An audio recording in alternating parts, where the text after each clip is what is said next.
A number of provinces across China have battled the onset of H7N9 bird flu in recent months. While many people have become proactive in familiarising themselves with the virus symptoms, others have also become curious about those responsible for detecting the virus.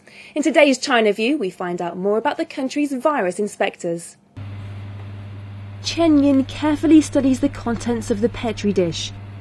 The content of the dish is a specimen taken from a patient being tested for the H7N9 virus. 3 hours later, Chen will determine the final result. Then, depending on the outcome, the authorities will be informed and the hospital will decide what kind of treatment to administer the patient.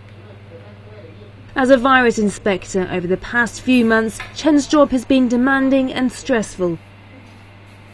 Preventing the further spread of the virus as well as saving lives are among his many responsibilities.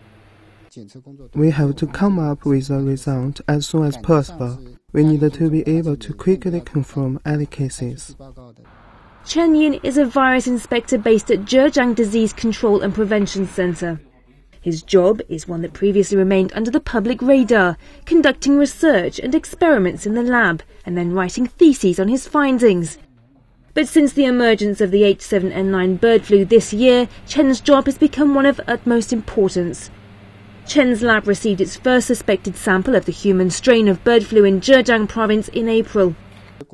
At that time, we hadn't received any guidelines on how to appropriately analyze the H7N9 virus. But the situation was urgent, so we decided to use our own methods. It took 3 hours for Chen Yin and his co-workers to confirm the specimen as H7N9 positive. Following the result, the Health Bureau of Zhejiang province publicly confirmed the first human case of H7N9 in the province of Zhejiang. In the following few days, Chen Yin and his colleagues initiated an emergency work mode. The emergency protocol requires local disease control and prevention centres to immediately send all samples deemed urgent to provincial inspection departments as soon as they're reported. However, seeing as no one knows when a sample will be sent for inspection, Chen and his colleagues need to be on 24-hour standby. Long shifts and extremely high standards of work make Chen's job difficult and demanding. Chen and his colleague also have to wear heavy protective clothing. The higher the potential risk, the more clothing the inspectors are required to wear.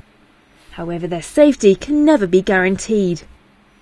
The most challenging aspect of the job is that in many cases a group of samples come in one after another.